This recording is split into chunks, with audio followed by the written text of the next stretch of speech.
अथ योगानुशासनम्. The first Yoga Sutra is Atha Yogaanushasanam, which means now the practice of yoga begins. Atha means now. It tells us that yoga starts in the present moment with a focused and ready mind. Yoga means union or joining together. Yoga helps connect our mind, body and spirit, making us feel balanced and peaceful. Anushasanam means discipline or practice. It shows that yoga needs regular practice and following certain rules. In simple words, the first Yoga Sutra teaches us that yoga is a special practice starting now. It helps unite our mind, body and spirit. To get the benefits of yoga, we need to practice it regularly and with discipline. Imagine yoga as planting a tree. You prepare, plant and take care of it every day, and it grows strong and healthy. Yogaschitta vritti nirodhaha. The second Yoga Sutra means yoga is the calming of the mind's fluctuations. Yoga means union or joining together. It helps us connect our mind, body and spirit. Chitta means mind. This includes our thoughts, feelings and memories. Vritti means fluctuations or movements. These are the constant changes and activities in our mind. Nirodha means calming or controlling. It is about quietening the mind. This sutra teaches us that yoga helps to calm our busy mind. Just like a still pond reflects a clear image, a calm mind helps us see things clearly and feel peaceful. Yoga helps us achieve this calmness through regular practice and focus. Tada drishtu swarupe avasthanam. The third Yoga Sutra means then the seer abides in their own true nature. Tada means then. It refers to what happens after calming the mind. Drishtuhu means the seer or the observer. This is our true self, who we really are inside. Swarupe means our true self. It is our real inner essence. Avasthanam means abiding or staying. It means to remain in this true state. This sutra tells us that when our mind is calm, we can see and understand our true self. It's like when a muddy pond settles and we can see clearly to the bottom. Yoga helps us find and stay in this true peaceful state. Vritti sarupyamitaratra. The fourth Yoga Sutra means at other times the seer identifies with the fluctuations of the mind. Vritti means fluctuations or movements. These are the changes and activities in our mind. Sarupyam means identification or alignment. It means becoming one with something. Itaratra means at other times. This refers to when our mind is not calm.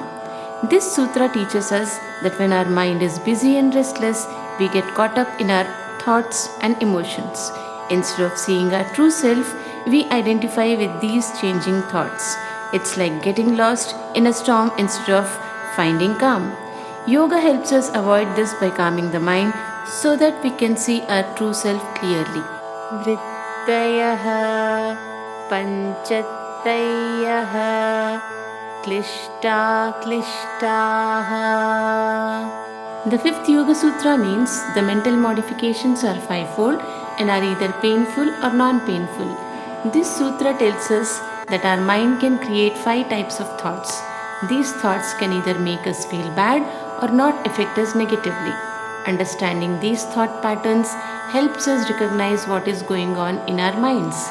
Yoga helps us manage these thoughts so we can feel more peaceful and less troubled by negative thoughts. Pramana viparyaya vikalpa nitra smritayaha. The sixth Yoga Sutra means right knowledge, wrong knowledge, imagination, sleep and memory. This sutra tells us that there are 5 types of thoughts that can fill our mind: knowing something correctly, knowing something incorrectly, imagining things, the state of sleep, and remembering things from the past. Understanding these helps us see how our mind works. Yoga helps us manage these thoughts to find more clarity and peace. pratyakshānumanāgamāha pramanāni. The seventh Yoga Sutra means right knowledge is based on direct perception, inference, and authoritative testimony. This sutra tells us that we can know things correctly through three ways: seeing and experiencing them ourselves, using logic to figure them out, and learning from trustworthy sources. These three ways help us understand the world accurately. Yoga teaches us to rely on these methods for clear and correct understanding. Mithya Jnanamatadrupa Pratishtham. The eighth Yoga Sutra means misconception occurs when knowledge of something is not based upon its true form. This sutra tells us that misconceptions happen when we understand something incorrectly. This wrong understanding is not based on the true nature of the thing. Yoga helps us identify and correct these misconceptions to see things as they really are. By doing this, we can think more clearly and make better decisions. Shabda Jnananupati Vastu Shunyo Vikalpaha. The ninth Yoga Sutra means imagination is knowledge based on words without any actual substance. This sutra tells us that imagination happens when we think about things that are based only on words and not on real actual things. It's like daydreaming or making up stories in our heads. Yoga teaches us to recognize when we are caught in imagination, helping us stay grounded in reality and focus on what is truly important. Abhava pratyayalambana vrittir nidra. The 10th Yoga Sutra means sleep is the mental state that has as its content the sense of nothingness. This sutra tells us that sleep is a mental state where our mind experiences a sense of nothingness or emptiness. It's a state where there are no thoughts or activities. Understanding sleep as one of the mind's states helps us see how our mind works even when we are not awake. Yoga teaches us to be aware of all these mental states to better understand and control our mind. Anubhuta Vishaya Sampramosha Smritihi. Memory is the process of retaining experiences without letting them fade away. This verse from the Yoga Sutra talks about memory, known as Smriti in Sanskrit. It states that memory occurs when the things we experience remain in our minds without being forgotten. For example, if you visit a beautiful place, you can recall it later because the memory of that experience stayed with you. Abhyasa vairagyabhyam tannirodhaha. The control of the mind's fluctuations is achieved through practice and detachment. This verse from the Yoga Sutra explains how to calm the mind. It says that to control the constant changes and distractions in our mind, we need two things: abhyasa, which is practice, and vairagya, detachment. Together, these two qualities help in calming the mind and achieving mental clarity and peace. Tatra sthitau yatnobhyasaha. This verse from Yoga Sutra highlights the importance of consistent practice abhyasa in achieving mental stability. In simpler terms, it means that by consistently practicing yoga and meditation, you can keep your mind calm and focused, even when facing challenges. Regular practice helps us build mental strength and stability over time. Satu dirghakala nairantarya satkara sevito drudabhumihi. This verse from Yoga Sutra explains how to make your yoga practice strong and effective. It says that for practice to become deeply rooted and effective, it must have three qualities: Dirghakala, Nairantarya, and Satkara. By following these principles, your practice becomes strong and stable, leading to lasting benefits for both body and mind. Drishtanushravika Vishaya Vitrishnasya Vashikara Sangya Vairagyam. This verse from Yoga Sutra explains the concept of vairagya or detachment. It states that true detachment happens when a person is no longer interested in worldly pleasures and experiences. In simpler terms, this verse explains that detachment means having control over your desires and not being swayed by things you see or hear about. This mastery helps you stay focused and peaceful. Tatparam Purusha Khyatibharedwaj Gunavaitrishyam. This verse from Yoga Sutra describes the ultimate form of detachment. It explains that the deepest level of detachment or vairagya is achieved when one recognizes the true nature of the self.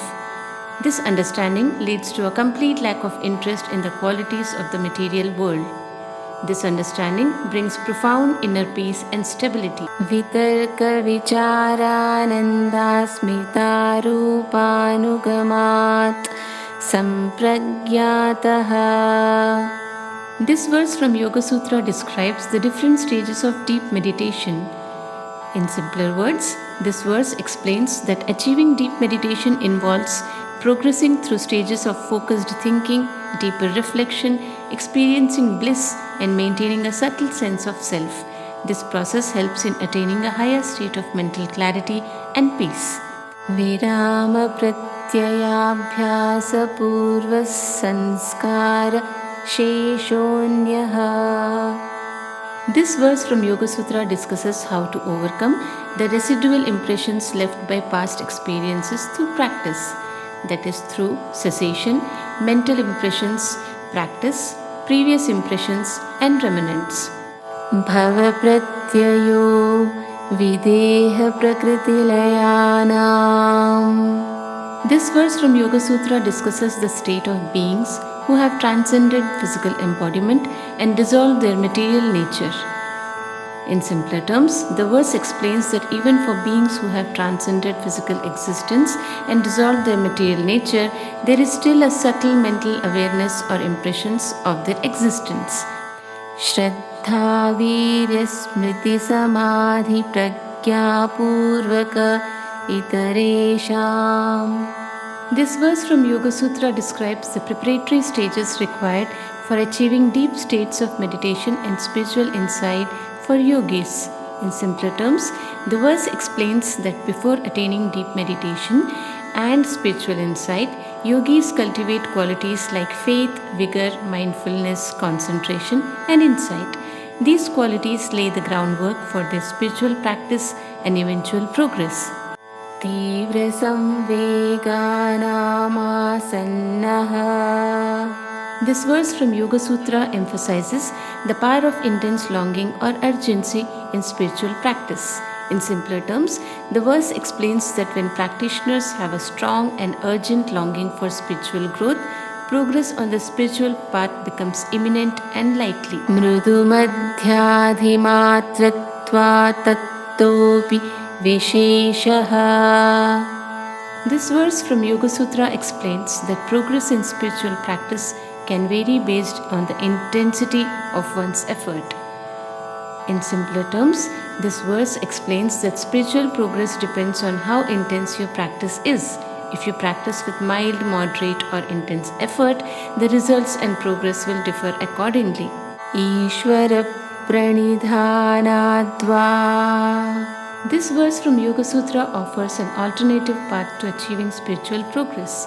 It suggests that surrendering to Ishvara or a higher power is another way to reach the goal of yoga.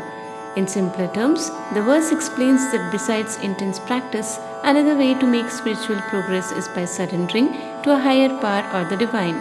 This act of dedication can help you reach your spiritual goals. Klesha karma vipaka ashayair aparamrishtaf purusha vishesha Ishvaraha. This verse from Yoga Sutra describes the nature of Ishvara or the Supreme Being. The verse explains that Ishvara, the Supreme Being, is different from everyone else because Ishvara is not affected by problems, actions, their outcomes, or the mental traces they leave. Tatra niratishayam sarvagya bijam. This verse from Yoga Sutra highlights a unique attribute of Ishvara, the Supreme Being. It explains that Ishvara possesses an unparalleled seed of omniscience, meaning complete and all-encompassing knowledge. In simpler terms, the verse explains that within Ishvara, the Supreme Being, lies the source of knowledge, which is unmatched by anyone or anything else. Purveshamapi guruho kalenana vachchedat. This verse from Yoga Sutra highlights the timelessness and supreme authority of Ishvara. In simpler terms, the verse explains that Ishvara, the Supreme Being, is the teacher of all teachers, including those from ancient times, because Ishvara is not limited by time. This makes Ishvara an eternal and ultimate guide. Tasya vachakah pranavaha. This verse from Yoga Sutra tells us how to represent or express Ishvara, the Supreme Being. In simpler terms, the verse explains that the sound Om is a special way to represent and connect with Ishvara, the Supreme. Tajjapastadartha bhavanam. This verse from Yoga Sutra emphasizes the practice of chanting Om, Tajjapa, and deeply contemplating its significance, Tadartha bhavanam. In simpler terms, the verse explains that by chanting Om and thinking about its meaning, one can advance on their spiritual journey.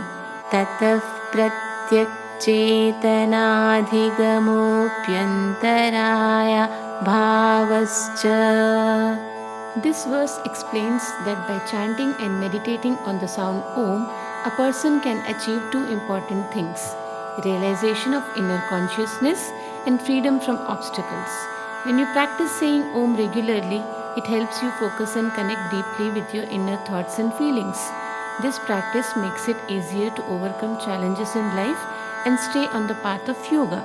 Vyati sthyana samshaya pramadalasya avirati bhranti darshana alabdha bhumikatva anavastitatvani chittavikshepastayantarayaha. This verse lists the problems that can stop you from concentrating and meditating well. They are disease, dullness, doubt, carelessness, laziness, sensuality, false perception, failure to reach firm ground, slipping from ground gained. These obstacles can make it hard to meditate and stay focused. Recognizing them helps you work on overcoming them. Dukkha daurmanasyangame jayatva shvasa prashvasa vikshepa sahabhuvaha. This verse explains the signs that show up when you are distracted and can't focus. They are distress, despair, trembling of the body, disturbed breathing. When you notice these signs, it means you are having trouble concentrating. Recognizing them helps you understand when you are distracted, so you can work on calming your mind and body to improve your focus. Tat pratishedharthamekatatvabhyasaha. This verse tells us how to stop distractions and problems during meditation. The solution is to focus on one thing or truth.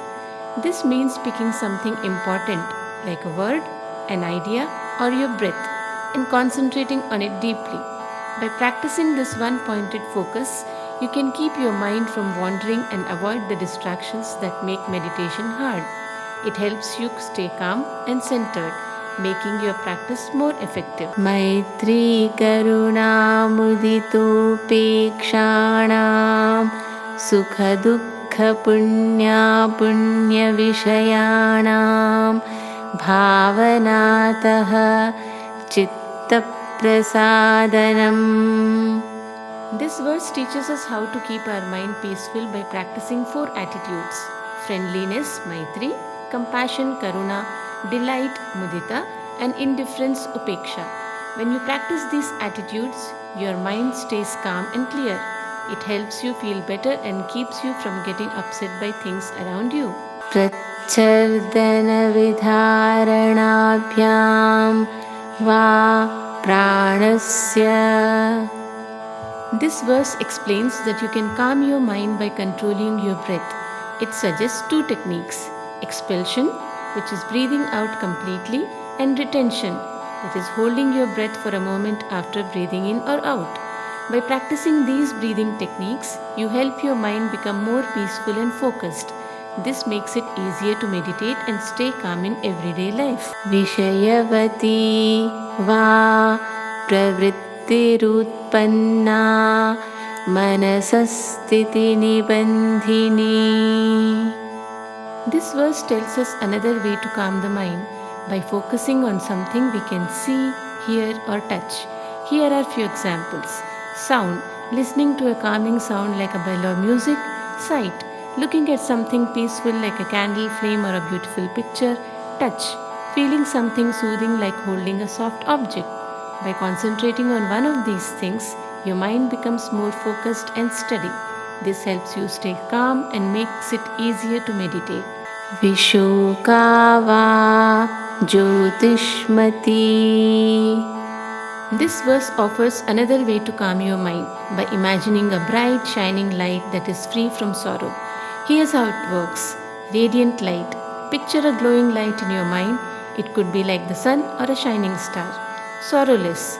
This light is pure and has no sadness in it. When you focus on this peaceful, bright light, it helps take away your worries and makes your mind feel calm and happy. This makes it easier to relax and meditate. Vitaraga Vishayam Va Chittam. This verse suggests another way to calm your mind by thinking about a mind that has no desire. Here's how it works.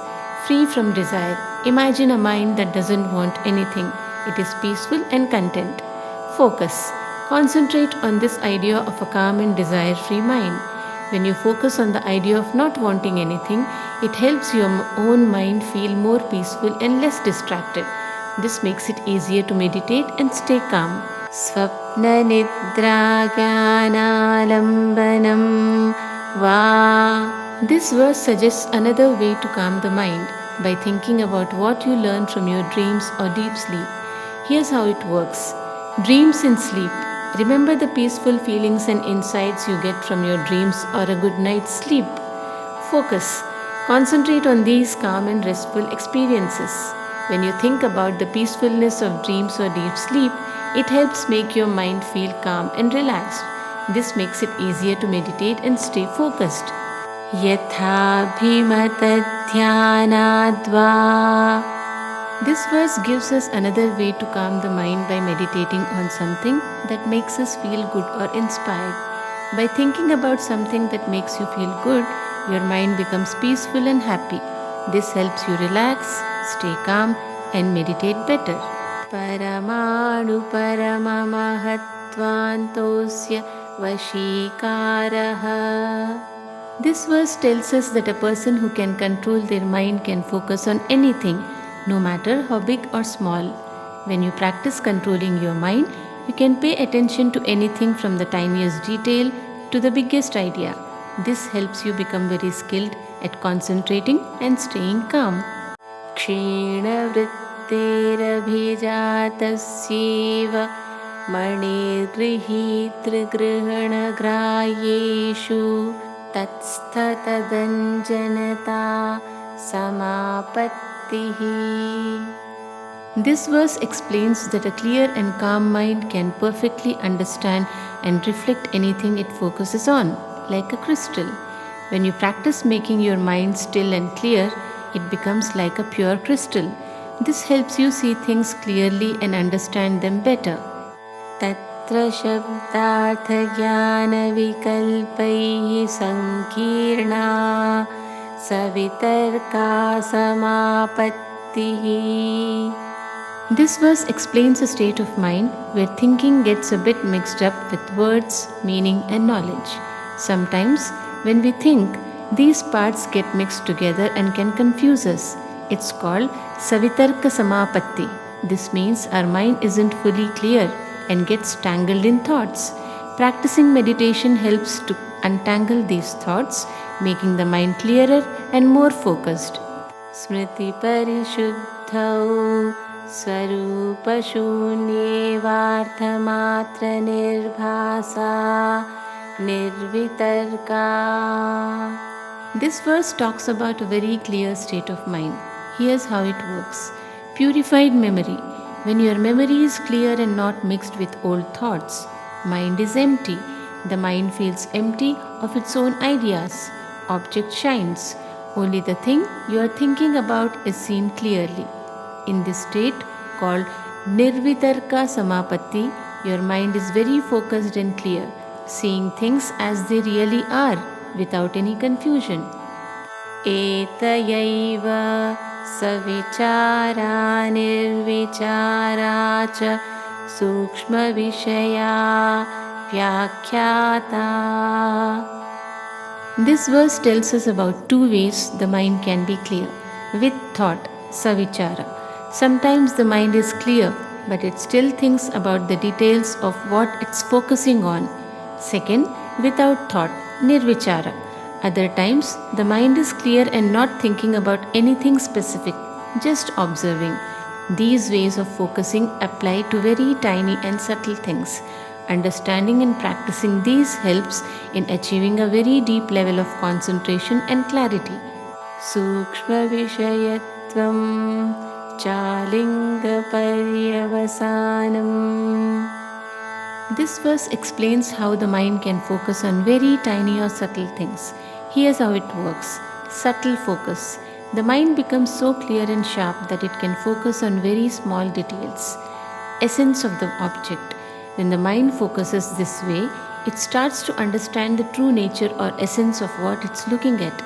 In this state, the mind can see beyond the surface and get to the core of things. This helps in achieving a deeper understanding and clarity. Taeva sabijas samadhihi. This verse talks about a special type of deep concentration, sabijas samadhi. It means a type of meditation where you still have a bit of mental activity or seeds of thoughts. Meditation. In this state, you focus deeply, but your mind might still have some thoughts or impressions. So, Sabijas Samadhi is a powerful state of focus where your mind is very concentrated but not completely free from all thoughts. It helps you understand things deeply while still holding on to some mental activity. Nirvichara Vaisharadhyedhyatma Prasadaha. This verse explains what happens when the mind is very calm and free from thinking. Clear mind. When the mind is clear and not filled with thoughts. Inner peace. It leads to a feeling of deep peace and happiness inside. This state helps you feel more connected with yourself and understand things more deeply. It's like finding calm and clarity within, which makes you feel very content and centered. Ritambhara Tatra Pragya. This verse explains what happens when the mind is very clear and focused, full of truth. The understanding you gain is full of truth and correctness. Wisdom. You see things with great wisdom and insight. When your mind is calm and clear, your understanding becomes very true and wise. You gain deep knowledge that is accurate and insightful, helping you see things more clearly. Shrutanumana pragyabhyamanya vishaya vishesharthatvat. This verse explains the difference between two types of knowledge. Knowledge through hearing and reasoning. This is what we learn by listening to others or thinking logically. Deeper understanding. The special kind of understanding that comes from deep meditation is different. It has a unique and deeper meaning. So, this verse tells us that a wisdom gained from deep meditation is more special and insightful compared to what we learn through ordinary means. Tajjah sanskaronya sanskar pratibandhi. This verse talks about how meditation changes us. New impressions. When you meditate deeply, you create new positive impressions in your mind. Second, stops old impressions. These new impressions help block or reduce the influence of old negative thoughts and habits. In simple terms, meditation helps you build new positive ways of thinking that can overcome and replace old, less helpful thoughts. Tasyapi nirodhe सर्वनिरोधार्निर्बीजः समाधिः. This sutra explains the highest level of meditation. It says that when you can stop even the very subtle thoughts in your mind, you reach a state called seedless meditation. This means your mind becomes completely still and quiet. It's like a clear, calm pond with no ripples. In this state, you're free from all distractions and disturbances, reaching a deep peace and pure awareness. Tapas Svadhyaya Ishvarapranidhanani Kriya Yoga. This Yoga Sutra talks about how to start the journey of yoga. It says that we should practice three things: self-discipline, which means doing what is right even when it's hard; studying sacred text, which helps us learn and grow spiritually; surrendering means trusting in something bigger than ourselves. By following these steps, we can begin our path to becoming better and more balanced people. Samadhi bhavanartha kleshatanu karanarthascha. This Yoga Sutra explains the purpose of practicing yoga. It says that by following the path of yoga, we can reduce our suffering and clear our mind. This helps us see things as they truly are. Yoga practice helps us remove the obstacles that cause us pain or confusion. These obstacles might be our fears, worries, or misunderstandings. By overcoming these, we can find peace and happiness. In short, yoga is a way to clean our mind and heart so we can live a better, happier life free from unnecessary problems. Avidyasmitaragadveshabhiniveshav pancha kleshaah. This Yoga Sutra talks about the obstacles that block our path to happiness and peace. It says there are 5 main obstacles called kleshas that cause us problems in life. The first one, ignorance, not seeing things as they really are. Second, ego, thinking too much about ourselves and feeling separate from others. Third, attachment, clinging to things we like too much. Fourth, aversion, pushing away things we don't like. The last, fear of death, being afraid of losing our life or what we have. These obstacles are the roots of our pain and suffering. Yoga helps us recognize and overcome them, leading to a clearer mind and a more powerful life. Avidya kshetramuttaresham prasuptatanu vicchinno dharanam. This Yoga Sutra explains how the obstacles or the kleshas we face are connected. It says that ignorance is the root cause of all the other obstacles. When we don't understand things clearly, we start to develop a strong sense of self or ego, become attached to things we like and avoid things we dislike, while fear of losing what we have. Ignorance makes us see the world in a way that creates problems and sufferings. The other obstacles grow out of these misunderstandings. Yoga helps us correct this ignorance so we can reduce these obstacles and live a more peaceful life. Anitya shuchi dukkhanatmasu nitya shuchi sukhatma Khyatibharedwaj. This Yoga Sutra talks about what ignorance really means.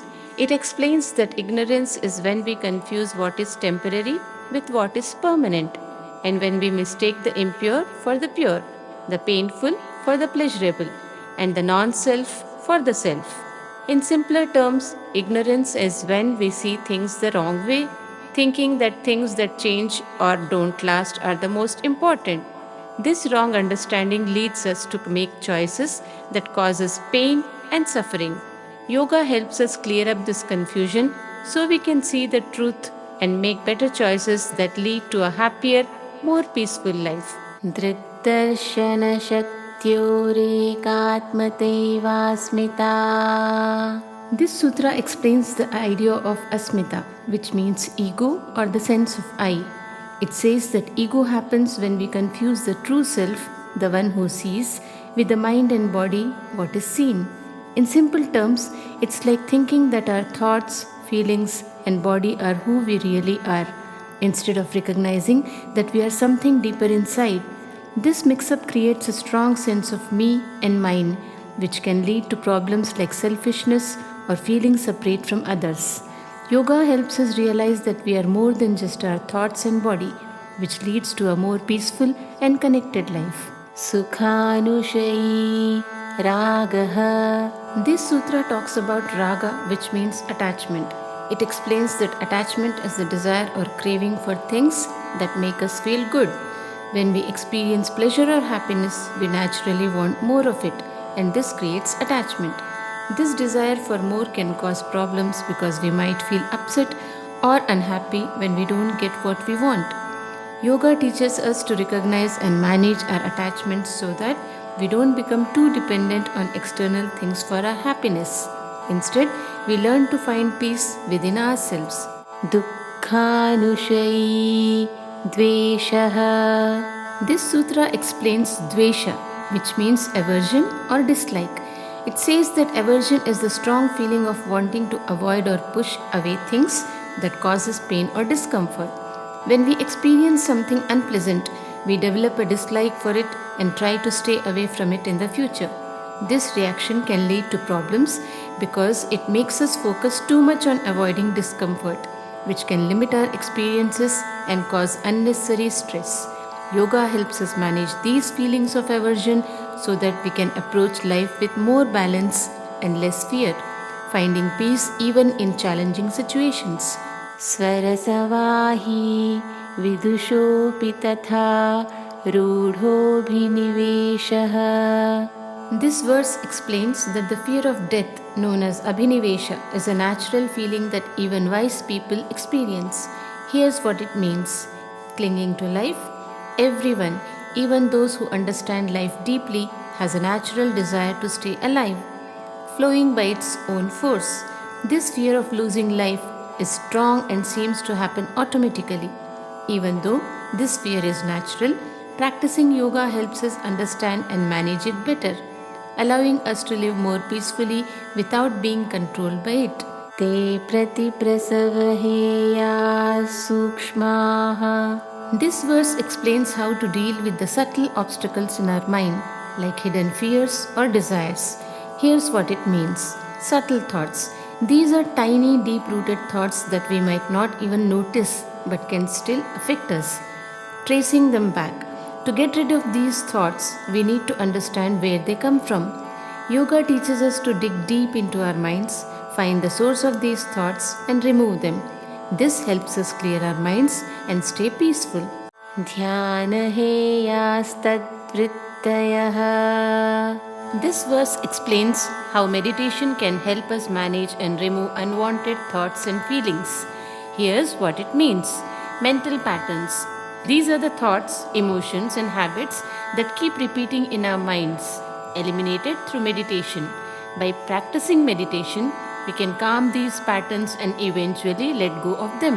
Meditation helps us gain control over our mind, allowing us to reduce distractions and negative thoughts, leading to a clearer, more peaceful mind. Kleshamulah karmashayo drishta drishta janma vedaniyaha. This verse explains how our actions are connected to our inner obstacles and how they affect us. Here's what it means: root of actions. Our actions come from deep-seated obstacles like ignorance, ego, and desires, seen and unseen lives. The results of these actions can affect us in our current life and possibly in future lives. Yoga teaches us to understand these obstacles and actions so that we can create better outcomes for ourselves, reducing suffering and leading a more peaceful life. Sati mule tadvipako jatyayurbhogaha. This verse explains that as long as the root causes of our actions like desires and ignorance remain, they will affect our lives. Here's what it means: the root. This refers to the deep-seated causes of our actions, such as our inner obstacles or kleshas. Bear fruit. These roots will influence our birth, how long we live, and the experience we go through. Yoga teaches us to remove these deep roots through practice, so we can shape a better life with fewer negative outcomes, leading to more peace and happiness. tehladaparitapafalaः punya punya hetutvat. This verse explains how the outcomes of our actions depend on whether those actions are good or bad. Here's what it means: pleasure or pain. Actions can lead to either happiness, that is pleasure, or suffering, that is pain. Good or bad deeds. Good actions or punya usually brings happiness, while bad actions or apunya leads to suffering. Yoga teaches us to be mindful of our actions, encouraging good deeds that lead to positive results, helping us live a happier and more peaceful life. Parinamatapa-samskara dukkhair-gunavritti-virodhāccha dukkhameva sarvam vivekinaha. This verse explains that for those who see clearly, life can seem full of challenges. Change, the pain that comes from things changing; anxiety, the suffering caused by worry and stress; past impressions, old memories and experiences that affect us; conflict in nature, the natural forces that often oppose each other. Yoga helps us understand these sources of pain and teaches us how to rise above them, leading to a life with more peace and less suffering. Heyam dukkhamanagatam. This verse teaches us that future sufferings can be prevented. Here's what it means: future suffering, pain or difficulties that haven't happened yet, can be avoided. Through proper actions and understanding, we can stop this suffering from occurring. Yoga provides us with tools like mindfulness and right action to prevent future pain, helping us lead a more peaceful and joyful life. Drashtru-drishyayo samyogo heya hetu. This verse explains the root cause of suffering. The seer is our true self, the one who observes. The seen refers to everything we experience, like thoughts, emotions, and the world around us. Identification is the suffering happens when we confuse our true self with what we experience. Yoga helps us separate our true self from the things we see and experience, reducing suffering and leading to a clearer understanding of who we are. Prakasha kriya sthiti-sheelam bhutendriyatmakam bhogapavargartham drishyam. This verse describes the nature of everything we experience. The three gunas, or the qualities that everything in the world is made of: light and knowledge, that's the brightness; movement and energy is the activity; and stability or resistance is inertia. Everything we perceive is made of the five elements and is experienced through our senses. The purpose of what we see and experience is to provide us with lessons or experience, and ultimately to help us reach freedom from suffering, that is liberation. Yoga helps us understand and rise above these qualities, guiding us towards inner freedom and peace. Vishesha Vishesha Linga Matra Lingani Gunaparvani. This verse describes the different levels or stages of the three qualities or the gunas that make up everything in the universe. Here's what it means: specific are the things we can see and identify clearly. Non-specific are the things that are less clear or more subtle. Indicated only are the signs or clues that suggest something exists, even if we can't see it directly. Unmanifest is the most subtle state, where nothing is visible or formed yet. Yoga helps us understand these levels of reality so that we can see the world more clearly and live with greater awareness and balance. Drashta Drishimattra Shuddhopi Pratyayanupashyaha. This verse explains the nature of the true self or the seer. Here's what it means: the seer is our true self, pure and unchanging, not influenced by anything. Pure consciousness. The seer is simply aware, without being affected by thoughts or emotions, sees through the mind. Even though the seer is pure, it perceives the world through the mind and its thoughts. Yoga helps us recognize that our true self is beyond the mind's activity, guiding us to a state of peace and clarity by not identifying with the mind's ever-changing thoughts. tadartha eva drishyasya. This verse explains the purpose of everything we experience. Here's what it means. The seen refers to everything we encounter in life, objects, thoughts, emotions, and experiences. Exists for the seer. All these experiences exist to serve the true self, or the seer, helping to learn and grow. Yoga teaches us that the world and our experience are here to help us understand our true self better. By realizing this, we can use our experiences wisely, leading to greater inner peace and self-awareness. Ritartham prati nashtamapyanashtam tadanya sadharanatvat. This verse explains what happens to the world and our experiences when someone attains liberation. Here's what it means. Ceases to be. For someone who has reached enlightenment, the things they used to see and experience no longer have power over them. Remains for others. However, those who have not yet reached liberation still experience the world as usual because it is common to all. Yoga teaches us that once we reach true understanding, the world's challenges no longer affect us in the same way, even though they still exist for others. This helps us live with greater peace and freedom. Swaswami shaktyo swarupopalabdhihetu samyogaha. This verse explains the purpose of the connection between the seer, that is our true self, and the seen, that is the world and our experiences. Here's what it means. Union of seer and seen. Our true self, that's the seer, interacts with the world, that is seen. Recognition of true nature. This interaction helps us understand the true nature of both ourselves and the world. Yoga teaches that by understanding this relationship, we can realize our true nature, which leads to self-awareness and inner peace. The world and our experiences serve as a mirror to help us see and understand who we truly are. Tasya heturavidya. This verse explains why we mistakenly identify with the world and our experiences. Here's what it means. Union of seer and seen. We often confuse our true self, that's the seer, with the things we experience, that's the seen. Cause is ignorance. This confusion happens because of ignorance or avidya, which means not understanding our true nature.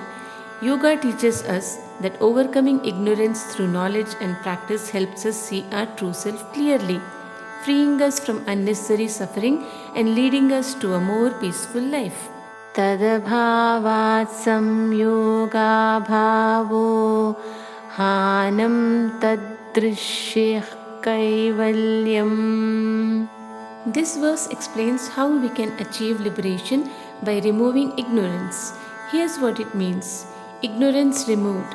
When we get rid of ignorance or avidya, we stop confusing our true self with the things we experience. Union ceases. This means the mistaken union between the seer, that is our true self, and the seen, that is the world, disappears. Liberation. With this clarity, we achieve liberation or Kaivalya, which is a state of complete freedom and peace. Yoga guides us to remove ignorance through knowledge and practice, helping us to see our true nature and attain a life of inner peace and ultimate freedom. Viveka Khyatibharedwaj hanopayah.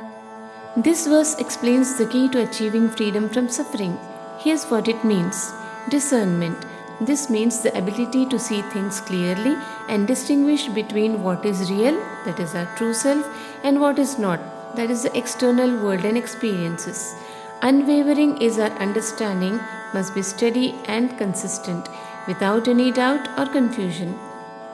Means of liberation is by practicing this clear understanding or discernment, we can free ourselves from ignorance and the suffering it causes. Yoga teaches us to develop this unwavering discernment, which leads us to true knowledge and ultimately to a life of peace and liberation. Tasya saptadha prantabhumif pragya. This verse talks about the growth of wisdom on the path to liberation. Here's what it means. Wisdom refers to deep understanding or insight gained through spiritual practice. 7 stages. This wisdom doesn't come all at once, it grows step by step, passing through 7 stages as one advances in spiritual practice. Progress. As we move through these stages, our understanding deepens, bringing us closer to complete liberation and peace. Yoga guides us through these stages of wisdom, helping us grow and progress until we reach the ultimate goal of enlightenment. योगाङ्गानुष्ठानादशुद्धिक्षये ज्ञानदीप्तिरा विवेकख्यातेः. This verse explains how practicing yoga can lead to wisdom and clarity. Here's what it means. Practice of yoga. By following the steps or limbs of yoga, like meditation, self-discipline, and ethical behavior. Destruction of impurities. We clear away impurities such as ignorance, negative emotions, and unhealthy habits. Light of knowledge. As these impurities are removed, our mind becomes clear and the light of knowledge shines through. Discernment. This clear understanding helps us distinguish between what is real, that is our true self, and what is not, leading to greater wisdom. Yoga is a powerful tool for cleansing the mind and body, helping us achieve clarity and wisdom, and guiding us towards a peaceful, discerning life. Yamaniyamāsana pranayama pratyahara dharana dhyana samadhayoshtavangani. This verse introduces the Eightfold Path of Yoga, which are steps to achieve spiritual growth. Here's what each limb means. Yama are the moral guidelines like non-violence and truthfulness. Niyama, positive duties or observances like cleanliness and contentment. Asana, physical postures that prepare the body for meditation. Pranayam, control of the breath which helps calm the mind. Pratyahar, withdrawal of the senses from external objects, focusing inward. Dharana, concentration on a single point or idea. Dhyana, deep meditation where the mind is fully focused. Samadhi, a state of complete absorption or enlightenment. These 8 limbs work together to guide us towards a balanced, peaceful and enlightened life. Ahimsa satyasteya brahmacharya parigraha yamaha.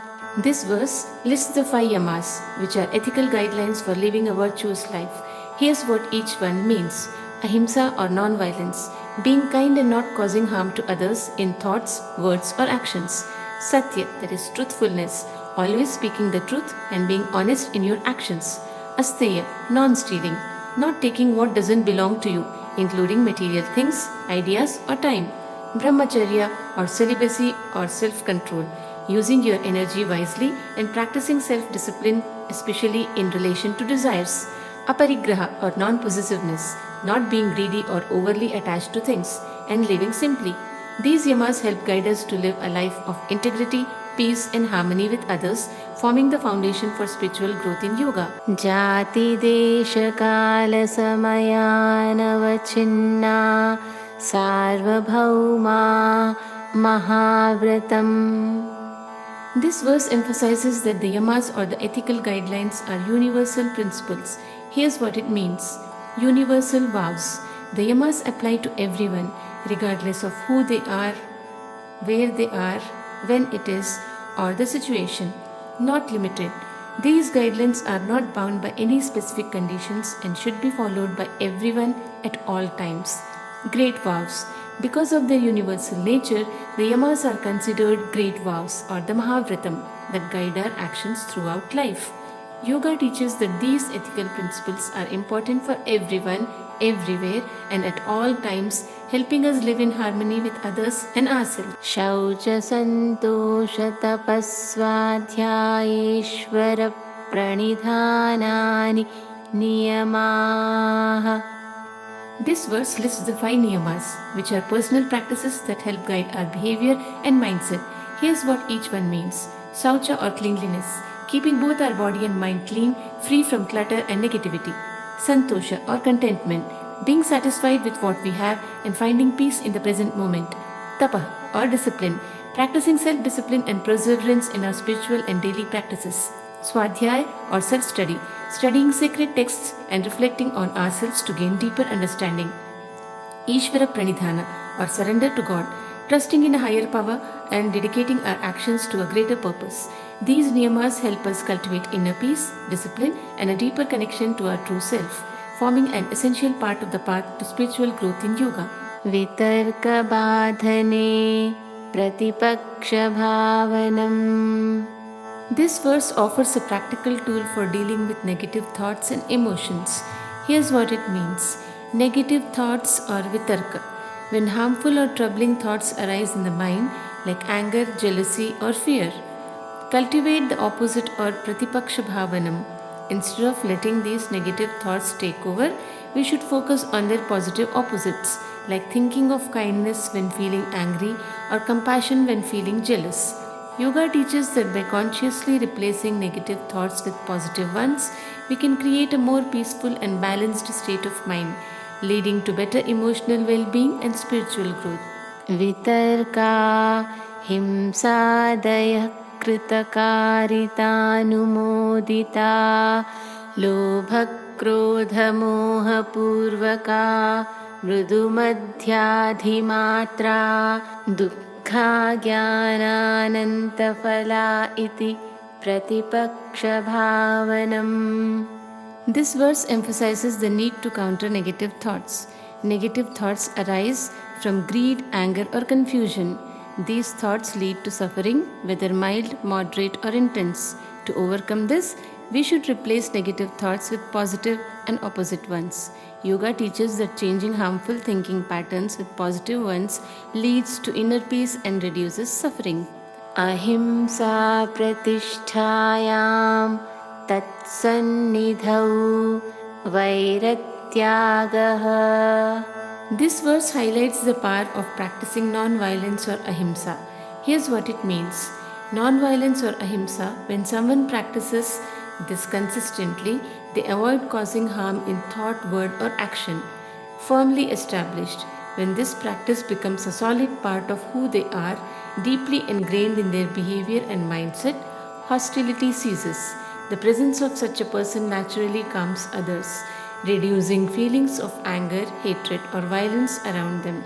Yoga teaches that by embodying non-violence, we not only bring peace to ourselves but also positively influence the environment and people around us, creating a ripple effect of harmony and goodwill.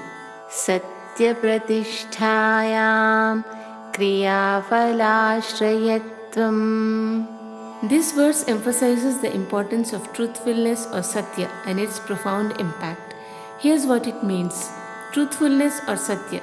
When a person consistently practices truthfulness, speaking only what is true and honest, firmly established, when truthfulness becomes a natural part of who they are, guiding their thoughts, words, and actions, power of words. In such a person, their words gain great power and reliability, leading to actions that produce consistent and expected results. Yoga teaches that truthfulness is not just about honesty but also about integrity.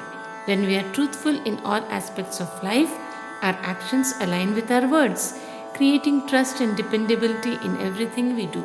Asteya pratisthayam sarvaratnopasthanam. This verse highlights the benefit of practicing non-stealing or asteya. Here's what it means. Non-stealing or asteya, when a person avoids taking anything that doesn't belong to them, including material items, ideas, or time. Firmly established, when this practice becomes a deep part of their character, influencing all their actions, attraction of wealth. As a result of this integrity, they naturally attract abundance and wealth, both materially and spiritually. Yoga teaches that by living honestly and respecting others' positions, we create an environment where trust and prosperity flourish, leading to a life of abundance and fulfillment. Brahmacharya pratisthayam viryarabhaha. This verse explains the benefit of practicing celibacy or self-control, that is brahmacharya. Here's what it means. Celibacy or brahmacharya refers to controlling one's physical and mental energy, especially in relation to desires and passions. Firmly established, then the self-control becomes a strong and natural part of someone's life. Energy gain or virya labha. As a result, they gain great strength, vitality, and focus, which can be used for personal growth and spiritual progress. Yoga teaches that by practicing brahmacharya, we conserve our energy and channel it towards higher purposes, leading to increased vitality and inner strength. Aparigrahasthairye janma kathanta sambodhaha. This verse highlights the deep insights gained through practicing non-possessiveness, that is aparigraha. Here's what it means. Non-possessiveness, aparigraha, means not being attached to material possessions or greed, living simply and without excess, firmly established. When this detachment becomes a solid part of one's life and mindset, knowledge of lives. As a result, person gains deep understanding and insights into the nature of their past and future lives, helping them understand their life's purpose and journey. Yoga teaches that by letting go of attachment to material things, we free our minds and open ourselves to deeper wisdom and spiritual knowledge, leading to a greater understanding of our true self and life's purpose. Shauchat swanga jugupsa paraira samsargaha. This verse explains the effects of practicing cleanliness or shaucha. Here's what it means. Cleanliness or shaucha refers to keeping both the body and mind pure and clean. Distaste for the body. As one becomes more clean and pure, they may start to see the body as just a temporary vessel, leading to a natural detachment from its desires and urges. Detachment from others.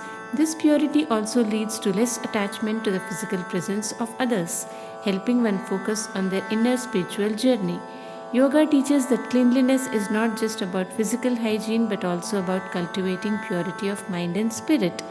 By practicing shaucha, we develop a more profound sense of detachment from physical cravings and focus more on our spiritual growth. Sattva Shuddhi Saumanasyaikagrindriya Jayatma Darshana Yogyattvani cha.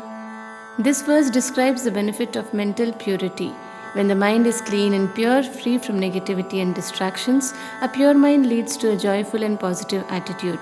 Purity helps one concentrate better and stay focused. With a pure mind, controlling the senses becomes easier, leading to greater self-control. Ultimately, purity prepares the mind for deeper spiritual experiences and understanding of the true self. Yoga teaches that mental purity is essential for achieving inner peace, strong focus, and the ultimate goal of self-realization. By cultivating a pure mind, we become more cheerful, focused, and ready to discover our true nature. Santoshadanuttamasukhalabhaha. This verse emphasizes the power of contentment or santosha. Here's what it means. Contentment or santosha is being satisfied with what you have and not constantly desiring more. Unsurpassed happiness is when you practice contentment. You experience a deep, unmatched happiness that doesn't rely on external things. Inner peace. Contentment brings a sense of inner peace and joy that is steady and long-lasting. Yoga teaches that by cultivating contentment, we free ourselves from the endless cycle of wanting more and more.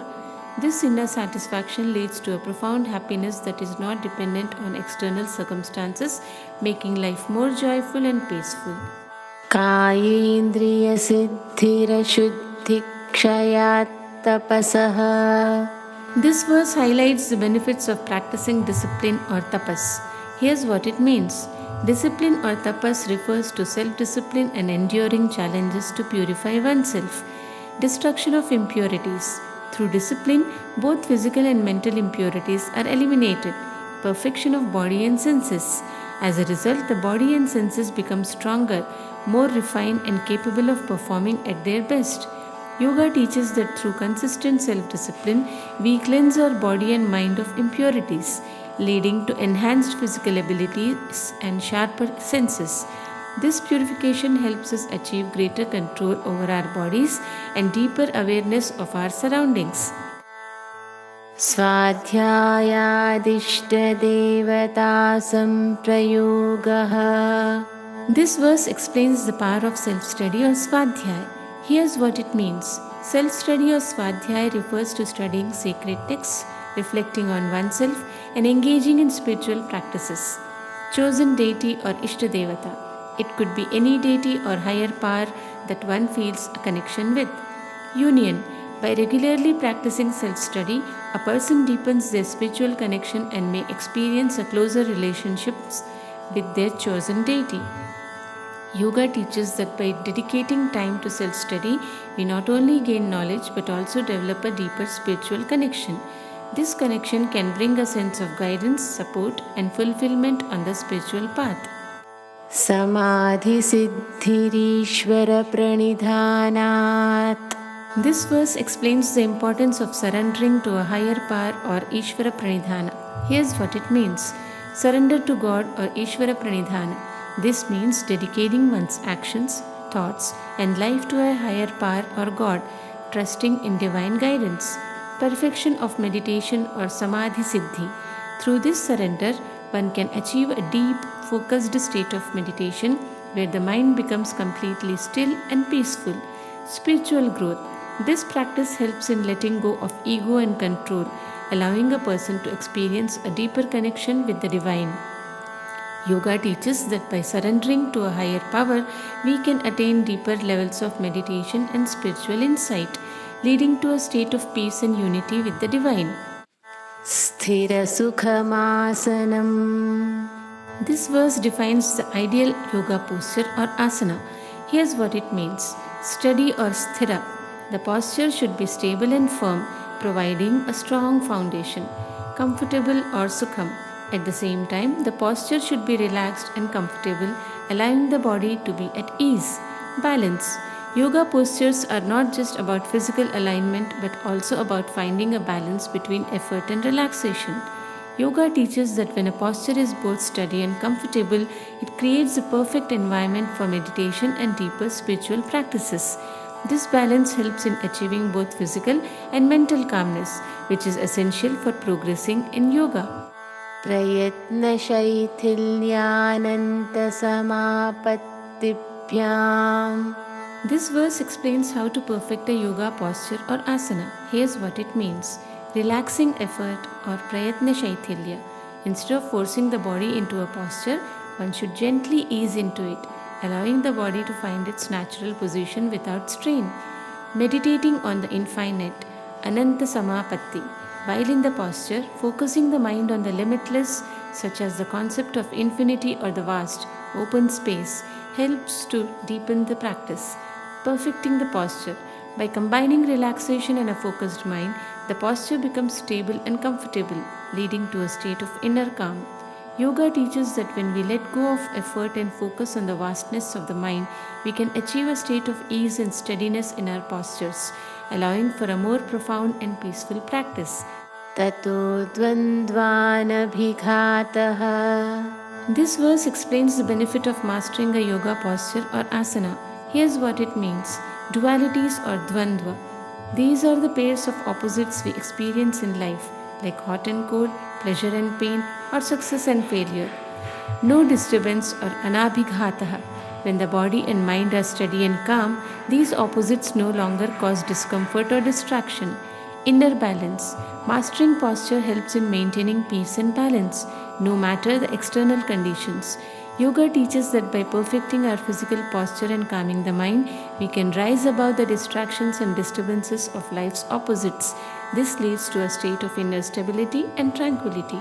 Tasmin sati shvasa prashvasayorgati vichedaf pranayamah. This verse introduces the practice of pranayam or breath control. Here's what it means: preparation or tasmin sati. After mastering posture or asana, the next step in yoga practice is to control the breath. Breath control or pranayam. Pranayam is the practice of regulating the breath by controlling the flow of inhalation, that is shvasa, and exhalation, that is prashvasa. Calmness. By managing the breath, one can calm the mind and prepare for deeper meditation. Yoga teaches that controlling the breath is a vital step after achieving a steady posture. Pranayam helps in calming the mind, improving concentration, and preparing for more advanced stages of meditation and spiritual practice.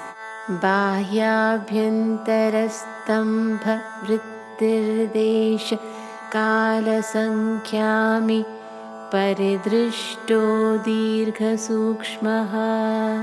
This verse describes the detailed practice of pranayam or breath control. Here's what it means. Breath movements. Pranayam involves three types of breath control. External or bahya is exhaling the breath out. Internal or abhyantara, inhaling the breath in. Restrained or stamba, holding the breath, either after inhalation or exhalation. Observation. The practice should be done with attention to place, that is desha, duration, that is kala, and number, that is sankhya, meaning how long and how many times you breathe, subtle and prolonged. Over time, the breath becomes more refined, slow and smooth. Yoga teaches that by carefully regulating the breath with attention to detail, one can gain deeper control over the body and mind, leading to greater focus and tranquility. Bahyabhyantara vishayakshepi chaturthaha. This verse introduces a higher stage of pranayam. Here's what it means. Beyond inhalation and exhalation, this advanced pranayam goes beyond regular breathing of inhalation and exhalation and breath retention. The fourth stage. This is called the fourth type of pranayam, which transcends the normal physical breath, leading to a state where the breath becomes effortless and natural. Deep meditation. This stage of breath control helps the mind reach deeper levels of meditation and spiritual awareness. Yoga teaches that mastering this fourth type of pranayam helps in quietening the mind completely, moving beyond the physical control of breath to a more subtle, profound state of inner peace and stillness. Tatha kshiyate prakashavaranam. This verse explains the result of practicing pranayam or breath control. Here's what it means. Covering of light. The light refers to the inner light of awareness or wisdom, which is often hidden by distractions and impurities. Destroyed or kshiyate. Through pranayam, these distractions are reduced or removed, allowing the inner light to shine more clearly. Clarity of mind. As the impurities are cleared away, the mind becomes more focused and aware, leading to greater clarity and understanding.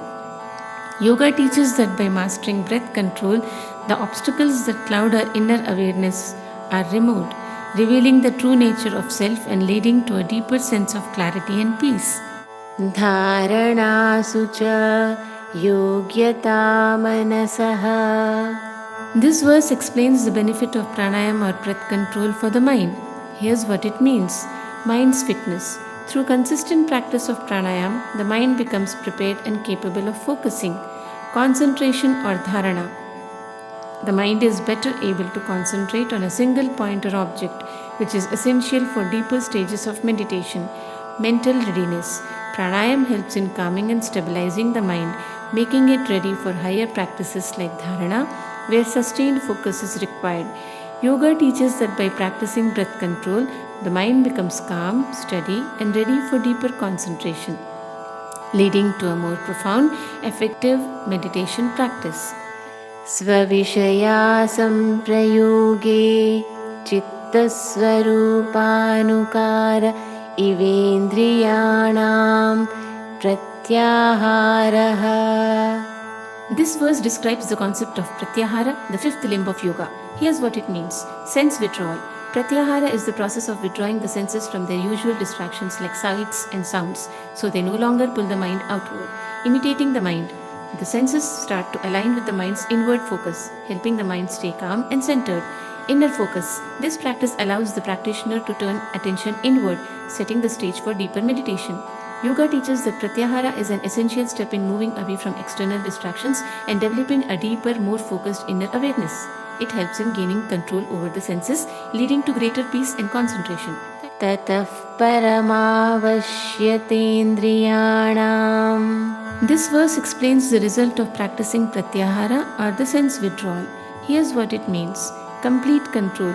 After effectively practicing pratyahara, the senses are fully under control.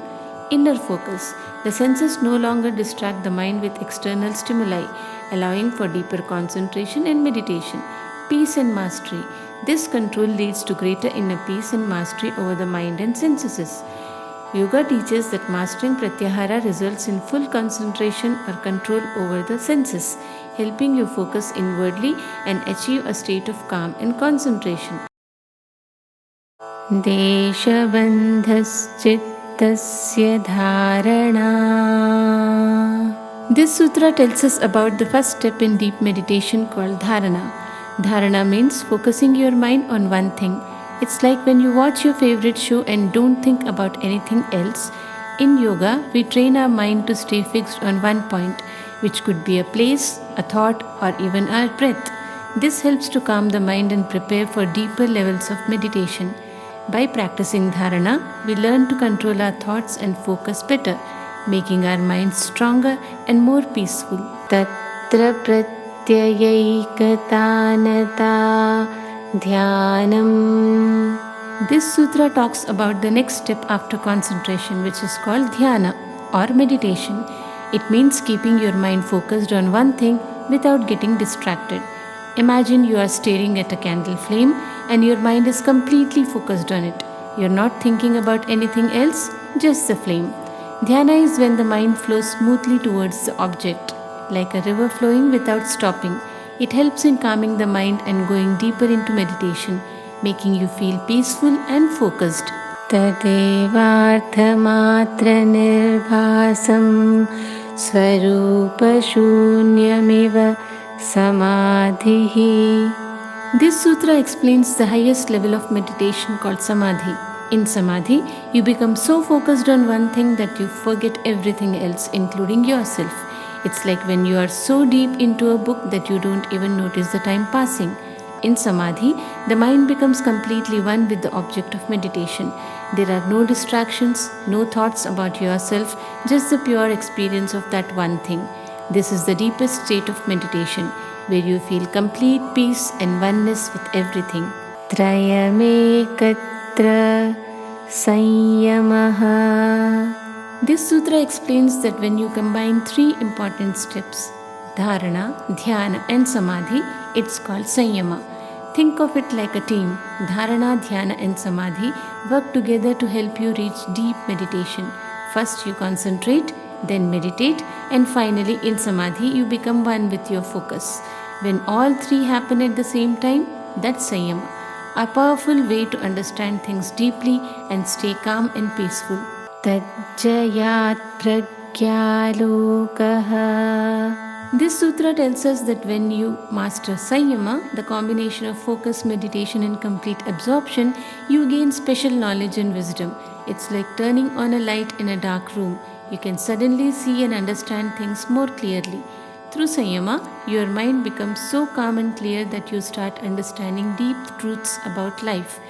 This wisdom helps you make better decisions, stay peaceful, and feel connected to the world around you. It's like unlocking a treasure of knowledge within yourself. Tasya bhumishu viniyogaha. This sutra explains that sanyama, the practice of concentration, meditation and absorption, can be applied to different things or areas of life. Just like you use different tools for different tasks, you can use sanyama in different ways depending on what you are focusing on. For example, you can use sanyama to understand your own mind, learn about nature, or even gain special skills. It's a flexible tool that helps you understand things at deeper levels, whether it's something small or something very important. Trayamantarangam purvebhyaha. This sutra explains that dharana, dhyana and samadhi are deeper, more internal practices compared to the earlier steps in yoga like posture or breath control. Think of it like building a house. First you make the walls and then you decorate the inside. These three inner practices help calm the mind and lead to a deeper connection with yourself. They work inside your mind and heart, helping you reach higher levels of peace and understanding.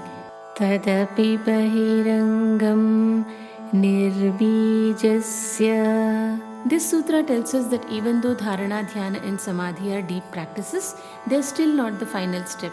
There's something even more advanced called nirbija samadhi, which means seedless meditation. In nirbija samadhi, there is no focus on any object or thought.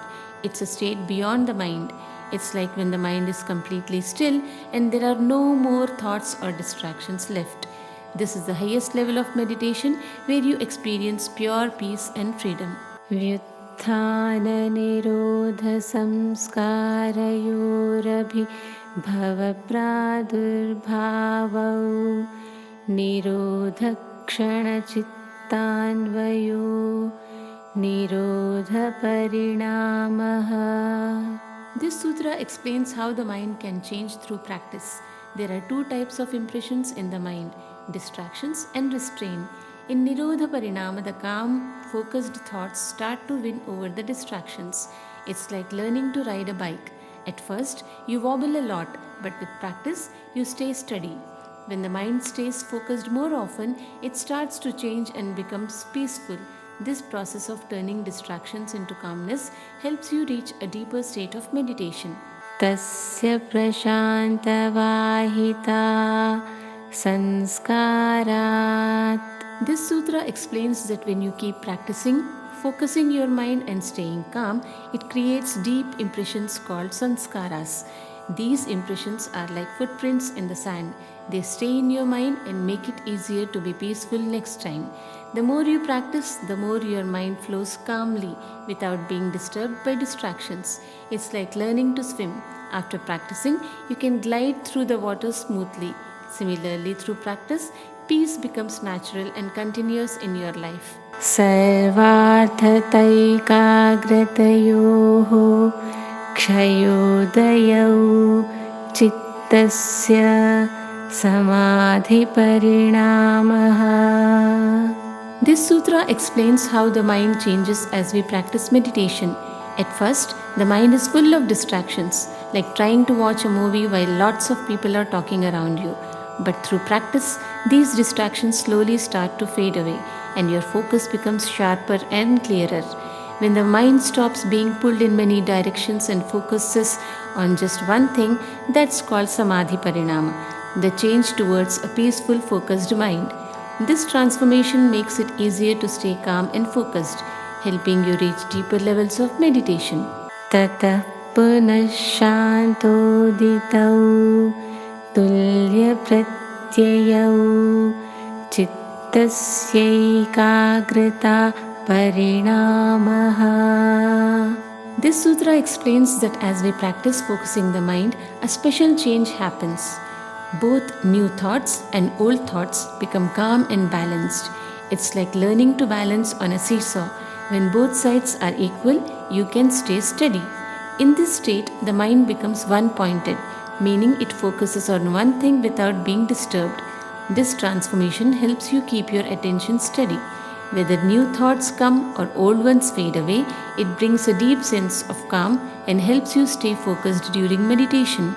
Etena bhutendriyeshu dharmalakshana parinama vyakhyatāh.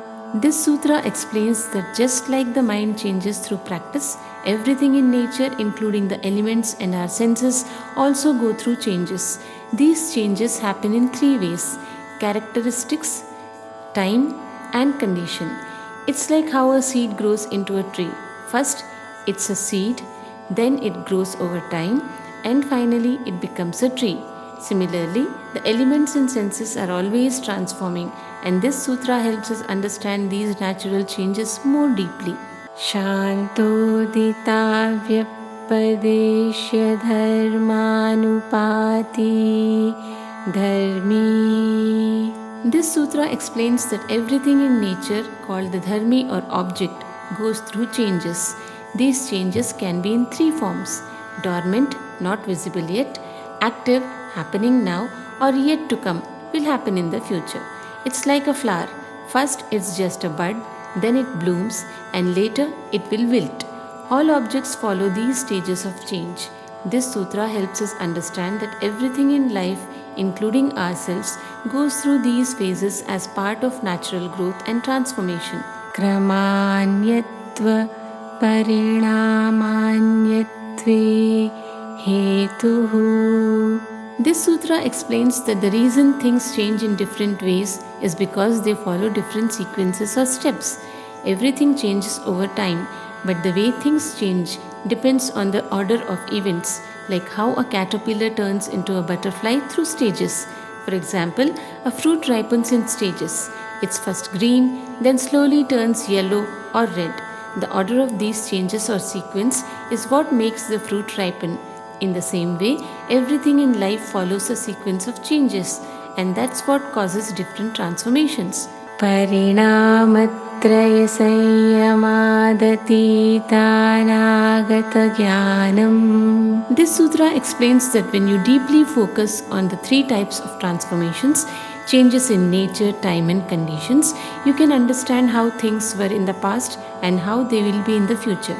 It's like watching the life of a plant. By understanding how a seed grows into a tree, you can predict what will happen next and know what it looked like before. Practicing this kind of focus helps you understand the flow of time and the way things change over time, giving you insight into both the past and future. Shabdartha pratyayanamitarathya satsankarastat pravibhaga संयमात् सर्वभूतरुतज्ञानम्. This sutra explains that sometimes we mix up words, their meanings, and the ideas behind them, which can cause confusion. For example, if someone says apple, you might think of the fruit, the word, or even the taste. By focusing on separating things, what the word is, what it means, and the idea behind it, you can understand the meaning of sounds, including those made by animals or other beings. This deep practice gives you the ability to understand all kinds of sounds and languages, like learning how to listen to nature or animals in a new way. Sanskara sakshatkaranat purvajati jnanam. This sutra explains that by understanding and becoming aware of samskaras, you can gain knowledge of your past lives. Samskaras are like memories that stick with you from previous experiences, even from before this life. It's like looking at an old photo album. You can see and understand things from the past. Through deep meditation and focus, you can unlock these impressions and remember past experiences, helping you understand the journey of your soul over time. Pratyayasya parachitta jnanam.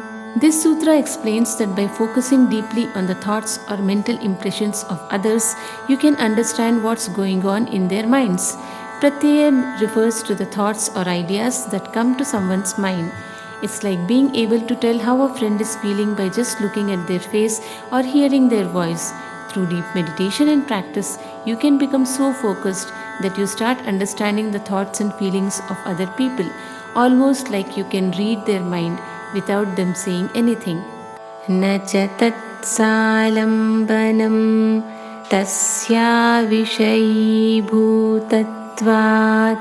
This sutra explains that while you may be able to understand someone's thoughts or feelings through deep focus, you won't know the specific object they are thinking about. For example, you might sense that your friend is thinking deeply, but you won't know exactly what they are thinking about, like whether it's about a book or a game. It's like knowing someone is happy but not knowing what made them happy. The focus is on their mind, not on the exact details of what they are thinking about. This keeps the practice centered on understanding the mind itself, not its specific content. Kaya rupa sanyamat tatgraya shaktisthambhe chakshush prakasha samprayogentardhanam. This sutra explains that through deep focus on the body, a person can stop others from seeing them. It's like being able to hide by controlling how light and the eyes interact with the body. Imagine a magic trick where someone suddenly disappears. The trick is that they are still there, but we can't see them. Through intense focus, a yogi can block the way light reaches the eyes, creating an effect of invisibility. This doesn't mean they truly vanish, but they can prevent being seen by controlling how they are perceived. Sopakramam nirupakramam cha karma tatsayamadaparantajnana marishtebhyo va. This sutra explains that by focusing deeply on karma, both those with immediate effects and those with long-term effects, one can understand when life will end. Karma refers to the actions that lead to results, either right away or in the future. Additionally, this knowledge can also come from observing omens or signs, like certain events or feelings that indicate when something important like death might happen. It's like seeing clouds in the sky and knowing rain is coming. Through deep understanding, one can see the signs of life's changes. Maitrayadishu balani. This sutra teaches that by focusing deeply on positive qualities like friendliness, you can develop inner strength. Friendliness here means having a kind and caring attitude towards others. When you meditate and concentrate on being friendly, compassionate, or loving, it builds strong and positive energy within you. This inner strength helps you in your life, making it easier to stay calm, peaceful, and connected with others. It's like exercising kindness to grow your friendship muscle, giving you emotional and spiritual power. Baleshu hasti baladini. This sutra explains that by focusing deeply on the idea of strength, a person can gain great power, like the strength of an elephant. Elephants are known for their incredible physical strength. So, this sutra teaches that through focused meditation on strength, a person can develop similar powerful abilities. It's like imagining yourself becoming as strong as an elephant, and through deep concentration, you build that strength within yourself.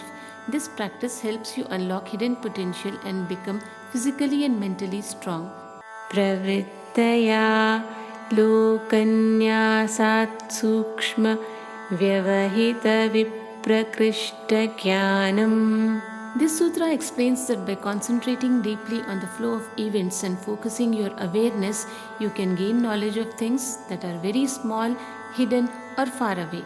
It's like using a powerful flashlight to see things that are otherwise invisible or too far away to notice. With practice, you can understand things that are normally hard to detect, like tiny details or events happening in distant places. This practice helps develop a deeper awareness of the world around you. Bhuvanagyanam Surye Sanyamat. This sutra explains that by deeply focusing on the sun, you can gain knowledge about the solar system and the world around it. The sun represents the center of our solar system, so meditating on it helps you understand the movement and nature of the planets, stars, and other celestial bodies. It's like studying the sun to learn more about how the earth and other planets work. Through this intense concentration, a person can gain insights into the larger universe, like how everything is connected through the sun's energy. Chandre Tara Vyuha Jnanam. This sutra explains that by focusing deeply on the moon, a person can understand the arrangement and patterns of the stars in the sky. The moon has a special connection with the stars because it reflects their light and helps us observe them more clearly. It's like using the moon as a guide to learn more about how the stars are placed and how they move. Through meditation on the moon, a person can unlock the secrets of the starry sky and gain knowledge about the universe structure. Dhruve Tadgati Jnanam. This sutra teaches that by focusing deeply on the pole star, a person can understand how the stars move. The pole star stays in one place while the other stars seem to move around it. So, meditating on this star reveals the patterns of the sky. It's like watching the stars in the night sky and seeing how they shift and rotate. By concentrating on the pole star, a person gains insight into how the universe works and how the stars travel in the heavens. Nabhichakre Kaya Vyuha Jnanam. This sutra explains that by deeply focusing on the navel chakra, a person can understand how the body is structured and functions. The navel is considered an important energy center in the body, connecting to overall health and balance. It's like learning about how all the organs, muscles, and systems in the body work together by concentrating on this one central point. Through meditation on the navel chakra, you gain knowledge of the body's arrangement, how it works, and how to keep it healthy. Kanthakupe Kshitpipasanivrittihi. This sutra explains that by focusing deeply on the throat pit, a person can control and reduce feelings of hunger and thirst. The throat is connected to the body's need for food and water, and through concentration, these urges can be managed. It's like learning how to stop feeling hungry or thirsty by meditating on a special spot in the throat. This practice gives control over basic needs, helping to keep the body balanced even without food or water for a while. Kurmanadyam Sthairyam. This sutra explains that by deeply focusing on the Kurmanadi, a person can develop great stability in both the body and mind. Stability here means being calm, balanced, and strong, like a turtle that stays steady in one place. It's like finding a peaceful spot inside yourself where nothing can disturb you. By meditating on this energy center, you can remain stable no matter what happens around you, making you more grounded and focused in life. Murdha Jyotishi Siddhadarshanam. This sutra teaches that by focusing deeply on the light at the top of the head, a person can gain the ability to see or understand siddhas, who are enlightened or perfected beings. These beings have achieved a high level of spiritual development. It's like looking toward the light at the top of your head and becoming aware of wise and spiritual guides. By concentrating on this special spot, you can connect with higher beings, gaining wisdom and spiritual insights. Pratibhadva Sarvam. This sutra explains that by developing intuition, a person can gain knowledge of everything. Intuition is like an inner wisdom or a gut feeling that helps you understand things without needing to think too much. It's like having a sudden flash of insight where everything makes sense. When this intuition is fully developed, it can guide you to know the truth about the world around you. This deep understanding doesn't come from studying or learning facts, but from a natural inner knowing. Hridaye Chitta Samvit. This sutra teaches that by focusing deeply on the heart, a person can understand the workings of the mind. The heart is seen as the seal of emotions and thoughts, and meditating on it helps reveal how the mind functions. It's like learning how to listen to your heart to better understand what's happening in your mind.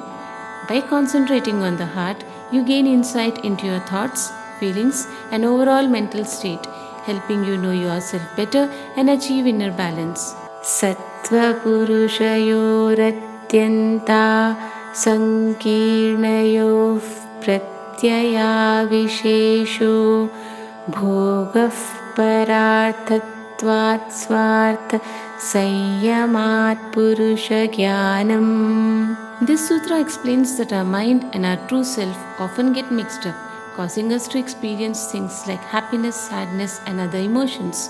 The mind reacts to the world, while the Purusha is the pure, unchanging part of us. By focusing deeply on understanding the difference between the two, a person can realize their true self, which is separate from the mind and its experiences. This helps in gaining knowledge of who we truly are beyond thoughts and feelings. Tatav Pratibhashravanvedana Darsha Swadavarta Jayante. This sutra explains that by deeply focusing, you start to experience different kinds of knowledge and sensations. You develop intuition, better hearing, feeling, and insight into different experiences. It's like becoming very good at noticing and understanding things that you couldn't before. You start to sense and perceive things more clearly, gaining a deeper understanding of yourself and the world around you. Te samadha upasarga vyuthane siddhayaha. This sutra says that while you are deeply meditating, any disturbances or distractions can be a problem or obstacles. But in everyday life, these same disturbances can lead to developing special abilities or powers. It's like when you are trying to concentrate on something important, even small distractions can be annoying.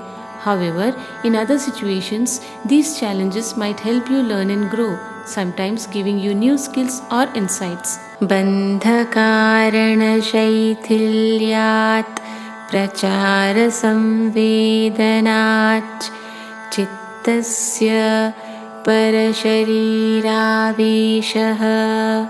This sutra explains that when you release the things that hold you back and feel the flow of energy within you, your mind can move into and experience other bodies. It's like when you let go of what's keeping you stuck and start feeling a strong connection, you can imagine or sense what it's like in someone else's body, or even be aware of them. This practice helps you expand your awareness beyond your own body, exploring different perspectives. Udanajaya jalapankakantakaadishvasanga utkrantischa. This sutra explains that by controlling a special type of breath called Udana, you can overcome problems like getting stuck in water, mud, or thorns.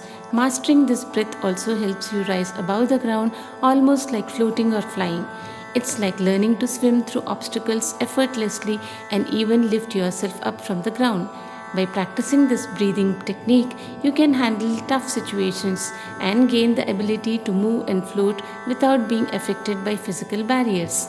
Samanajaya javalanam. This sutra explains that by controlling a specific type of breath called samana, a person can create a warming or burning effect. The samana breath is connected to how energy moves and helps with digestion and metabolism. It's like learning to use your breath to make yourself feel warm or to create a heating sensation. By practicing this breath control, you can influence your body's temperature and energy levels, helping you stay warm or even help with digestion. Shrotrakashayo sambandha Sanyamad divyam shrotram. This sutra says that by focusing deeply on how hearing and space are connected, you can develop a special, almost magical ability to hear. It's like learning to understand not just the sounds you hear, but also the space around them. By practicing this, you gain a higher or divine level of hearing, which lets you hear things beyond normal sounds, almost as if you have super hearing. कायाकाशयोः सम्बन्ध संयमालघूतूल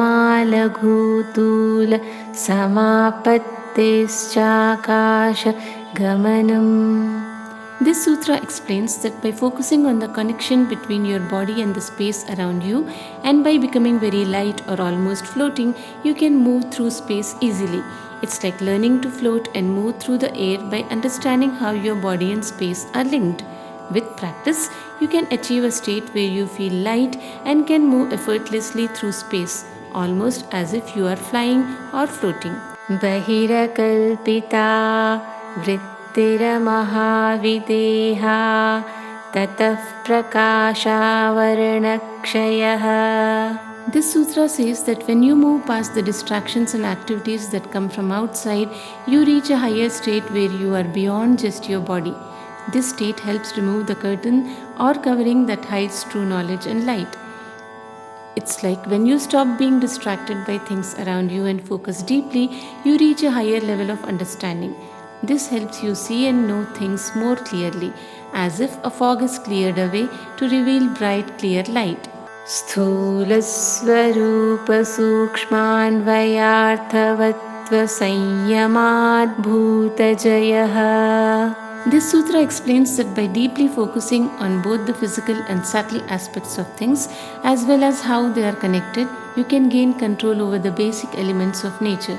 It's like learning to understand and control both the big, visible parts of the world and the smaller, hidden parts.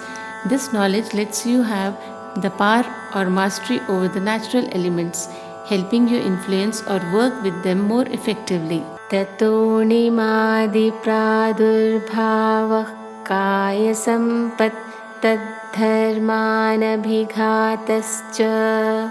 This sutra explains that through deep practice, special abilities can develop. These include becoming very tiny, having a healthy body, and being protected from harmful things. It's like gaining superpowers where you can shrink yourself, stay very healthy, and be protected from bad things. By focusing on your practice, you can develop these amazing abilities and enhance your physical well-being. Rupalavanya balavajra samhananatvani kaya sampat. This sutra explains that when your body is perfected through practice, it gains special abilities. These include beauty, charm, strength, and the ability to be very tough like a diamond. It's like reaching a state where your body looks great, feels strong, and can handle tough situations easily. This perfection makes you resilient and impressive in both appearance and abilities. Grahana swarupasmitanvayarthavatva संयमाद् indriyajayah. This sutra says that by focusing deeply on how we perceive things, our sense of self or ego, and how these are connected, you can gain control over your senses. It's like understanding how you see, feel, and think about things, and how your sense of self is involved in this process. By mastering this, you can control how your senses react and interact with the world. Tato manojavitvam vikarnabhavah pradhanajayascha. This sutra explains that through deep practice you can gain several special abilities. These include moving as quickly as your thoughts, controlling changes or transformations, and overcoming the basic nature of things. It's like gaining the power to act instantly with your thoughts, control how things change, and master the fundamental aspects of nature. This helps you have greater control and influence over your environment and your own abilities. Sattva-purushaanyattaa khyatimatrasya sarvabhavadhishthatritvam sarvagyatritvam cha. This sutra explains that by realizing the difference between the mind and the true self, you gain control over all experiences and become aware of everything.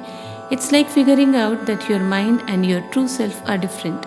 When you do this, you can understand and control all kinds of experiences and gain knowledge about everything around you. This helps you become more aware and powerful. Tadvairagyadapi doshabhijakshaye Kaivalyam.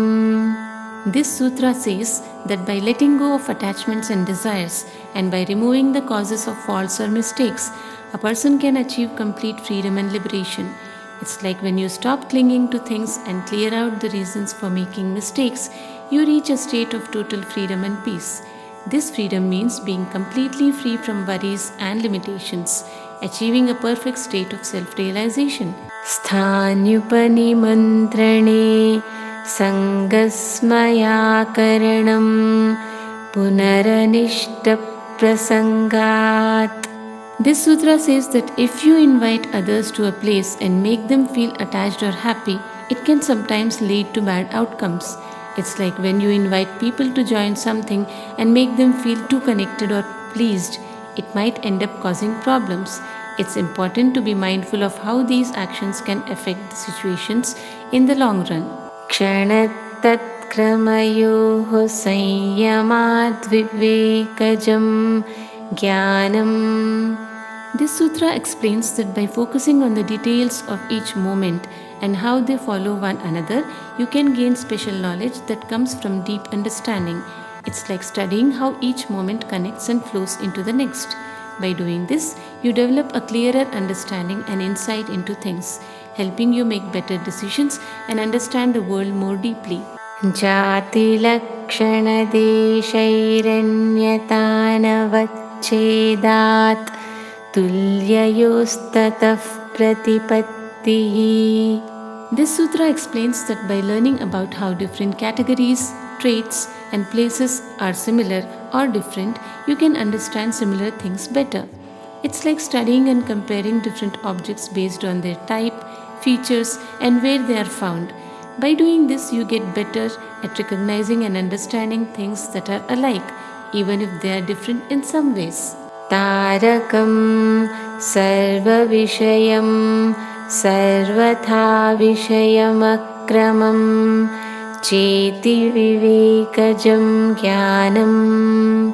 This sutra says that by using deep understanding or discernment, you can gain knowledge about everything in all aspects and in their proper order. It's like learning to understand all things completely, how they work in different ways, and how they follow a sequence. This kind of insight helps you see the bigger picture and understand the relationships and order of different things. Sattva purushayo shuddhi samye Kaivalyamiti. This sutra explains that when the mind and the true self are equally pure and clear, you achieve complete freedom and liberation. It's like when both your thoughts and your true self are perfectly clean and clear, you reach a state of ultimate freedom. This means you are free from all worries and limitations.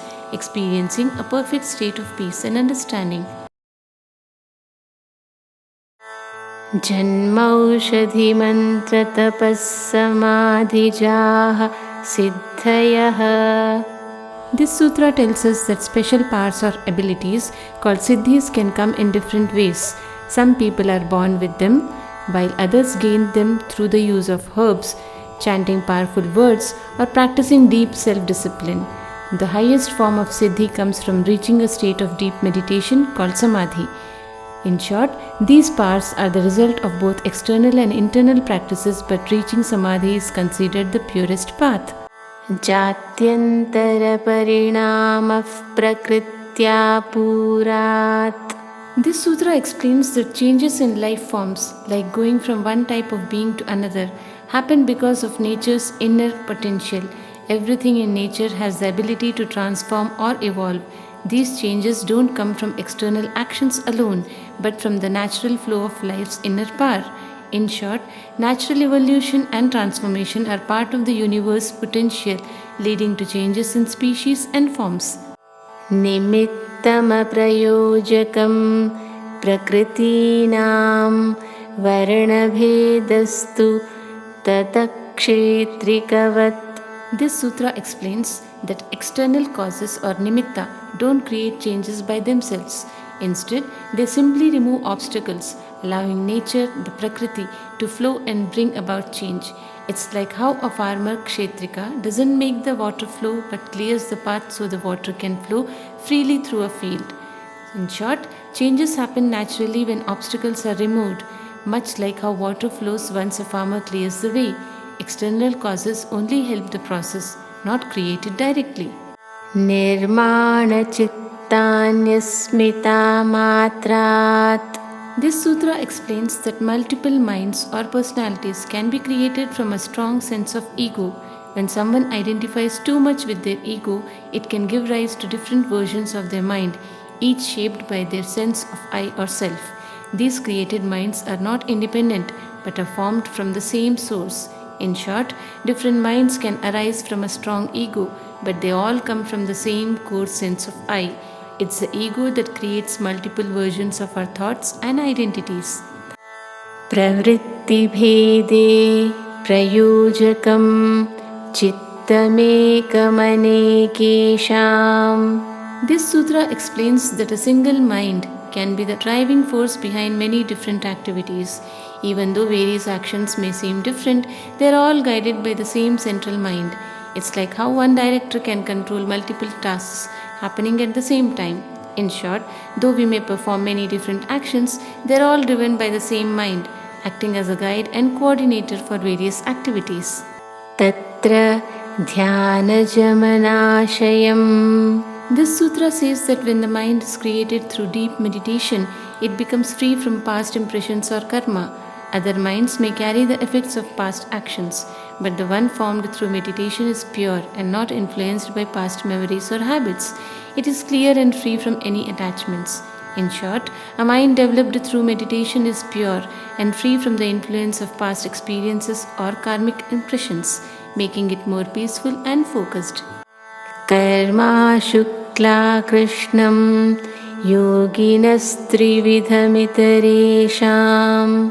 This sutra explains that for yogis, their actions are neither good nor bad. They act with detachment, free from the effects of karma. However, for ordinary people, actions are divided into three types: good, bad, and mixed. These actions create consequences for non-yogis based on their nature.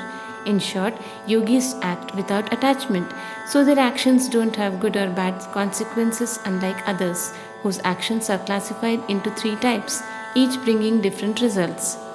Tatastadvipakanugunanamevabhivyaktir vasananam. This sutra explains that our stored impressions manifest based on the results of past actions. As our actions ripen and produce results, the corresponding tendencies and habits are brought to the surface. Only the impressions related to these ripened results will become active in our lives, shaping how we think and act.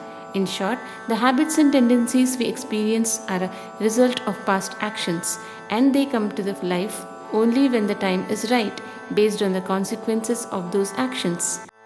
Jati desha kala vyavahitanamapyanantaryam smriti samskarayor ekarupatvat. This sutra says that the memories and impressions persist across lifetimes, places, and periods. Even if these factors change, the connection between memory and past impressions remain because they share the same essence. This explains why certain patterns or tendencies can follow someone across different experiences, even through different lives. In short, memories and past impressions continue, regardless of changes in birth, location, or time, because they are deeply connected and share a similar nature. Tasamanaditvam chashisho nityatvat. This sutra explains that the impressions stored in our minds have no specific beginning. This is because the fundamental desire for life, existence, and experience has always been present and is eternal. As long as the desire to live and experience continues, the impressions tied to it also continue, without a clear start. In short, our mental impressions have existed forever, driven by the eternal desire for life and experience. This cycle has no beginning, as the urge to live and grow is timeless. हेतुफलाश्रयालम्भनैः सङ्गृहीति तत्त्वादेशामभावे तद्भावः. This sutra explains that impressions continue to exist because they are sustained by four factors: causes, the results they bring, their basis, and the environment or support. If any of these sustaining factors are removed, the impressions will no longer exist. In other words, without the right conditions, impressions cannot continue. In short, impressions are maintained by causes, results, and the right conditions. When these factors are no longer present, the impressions also vanish. Atitanagatam swarupatostyadvavedat dharmanam. This sutra explains that the past and future are real because they exist in their true essence. Even though we may not perceive them directly, the changes we experience over time are due to the variations in the qualities or states that evolve along different paths. These qualities shape our experience of time, but the essence remains constant. In short, the past and future exist in their own true form. Changes we see over time come from the way qualities shift and follow different paths, though their essence remains unchanged. Te vyakta sukshma gunatmanaha. This sutra explains that the past and future can be either visible and clear or hidden and subtle. This depends on the three gunas, sattva, rajas, and tamas. Depending on the influence of these qualities, certain aspects of reality become apparent, while others remain unseen or subtle. In short, the past and future can be clear or hidden depending on how the natural abilities are at play. These qualities determine what is visible and what remains subtle. Parinamaikatvad vastu tattvam. This sutra explains that the true nature of an object is determined by its consistent and unified transformation. Though an object may change over time, its essence remains constant throughout these changes.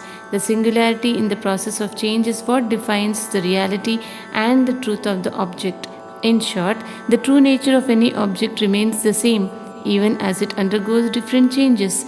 Its consistent transformation shows its reality. Vastu samye chitta bhedattayor vibhaktah panthaha. This sutra explains that even when an object is the same, it is perceived differently by different minds. Each person has a unique mental filter based on their experiences, beliefs, and thoughts, which causes them to view the same object in distinct ways. The object's reality remains the same, but the paths of perception differ due to variations in the mind. In short, while the object is the same, different minds perceive it in their own unique way, showing that perception varies from person to person based on their mental state. Nachaika chitta tantram vastu tada pramanakam tada kim syat. This sutra explains that the existence of an object is not dependent on just one's mind's perception. The object remains real even if a particular mind does not perceive it. Reality is not controlled by individual perception. Just because one mind doesn't recognize something, it doesn't cease to exist. In short, objects exist independently of individual perception. If one person doesn't see it, the object still remains real, proving that reality isn't shaped by a single mind's view. Taduparaga-pekshitva chittasya vastu gyata gyatam. This sutra explains that the mind perceives an object based on how it is influenced or colored by that object. If the mind is focused and receptive, the object becomes known. If the mind is distracted or not tuned to the object, it remains unknown. Perception depends on the interaction between the mind and the object. In short, whether an object is known or unknown depends on how the mind is affected by it. If the mind is focused, the object becomes clear. If not, it remains hidden. Sada gyataschitta vrittayastat prabhuv purushasya parinamitvat. This sutra explains that the fluctuations of the mind are always known to the Purusha, the true self or consciousness. Unlike the mind, which constantly changes, the Purusha is unchanging. Since the Purusha is constant and unaffected, it can always observe and be aware of the mind's activities. In short, the true self or Purusha always knows the mind's activities because, unlike the mind, it never changes.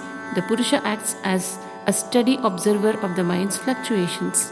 Natat svabhasam drishyatvat. This sutra explains that the mind cannot perceive itself. Like other objects, it is something that can be observed, but it cannot be both the observer and the observed at the same time. The mind needs an external source of awareness, which is the Purusha, to be understood. Since the mind is an object, it depends on the unchanging Purusha to illuminate it. In short, the mind cannot know itself because it is an object of observation. It requires the true self or the Purusha to be aware of its activities, much like a lamp needs light to be seen. Ekasamaye chubhayanavadharanam. This sutra explains that the mind cannot simultaneously perceive itself and an external object. When the mind is focused on an object, it loses awareness of itself. Similarly, if the mind tries to observe itself, it cannot fully grasp the external object. The mind's attention can only be on one thing at a time, either inward or outward. In short, the mind can't focus on itself and an external object at the same time. It can only be aware of one at any given moment, either looking outward or reflecting inward. Chittantara drishye buddhi buddhirati prasangaspriti sankarascha. This sutra explains that if the mind tries to focus on or perceive another mind, it results in confusion and a mix-up of memories. This is because focusing on another mind can blur the clarity of one's own thoughts and experiences, causing a mixture of different memories and mental states. In short, trying to understand or focus on another person's mind can lead to confusion and mix-up of your own memories and thoughts. Chitera pratisankramayastadakarapatau swabuddhi samvedanam. This sutra explains that when the mind completely identifies with the object it is focusing on, it reflects that object perfectly. In this state, self-awareness naturally arises because the mind becomes a clear mirror of the object. This state leads to deep understanding without interference from other thoughts. In short, when the mind fully focuses on an object and becomes one with it, true self-awareness emerges, allowing the mind to clearly understand both the object and itself. Drashta drashyo paraktam chittam sarvartham. This sutra explains that the mind is influenced by both the seer and the seen. When the mind is connected to both, it gains the ability to perceive and understand all things. It acts as a bridge between the observer and the observed world, allowing for comprehensive awareness. In short, the mind influenced by both the self and the outside world can understand everything by connecting these two perspectives. तदसङ्ख्येयवासनाभिश्चित्रमपि परार्थं संहत्यकारित्वात्. This sutra explains that the mind, despite being complex and shaped by innumerable impressions, ultimately functions for the sake of the Purusha. The mind's role is to process and integrate experiences, but its higher purpose is to serve and provide awareness to the Purusha, enabling the self to experience and interact with the world. In short, even though the mind is filled with endless impressions and is complex, its main purpose is to serve the true self, helping it navigate and understand the world. विशेषदर्शिन आत्मभावभावनाविनिवृत्तिः. This sutra explains that when a person develops the ability to clearly see the difference between the true self and the mind, they stop identifying with the mind and its fluctuations. This realization leads to the cessation of the ego or the false sense of self. The person becomes free from attachments to the mind's activities and thoughts. In short, when someone truly understands the difference between their mind and the true self, they stop identifying with the mind's activities and experience freedom from the ego. Tada vivekanimnam Kaivalya pragbharam chittam. This sutra explains that once the mind develops clarity, the ability to distinguish between the true self and the mind's activities, it naturally gravitates towards liberation. The mind becomes focused on the path to ultimate freedom and detachment from worldly illusions. It is inclined towards wisdom and no longer distracted by external influences. In short, when the mind gains clarity and can see the difference between the true self and mental distractions, it starts moving towards liberation and ultimate freedom from illusions. Tachidreshu pratyayantarani sanskarebhyah. This sutra explains that even after gaining clarity and moving toward liberation, distractions may still arise in moments when discrimination falters. These discriminations come from past impressions, which are deeply ingrained habits or patterns of thoughts. They fill the gaps where clarity is momentarily lost, pulling the mind back into old patterns.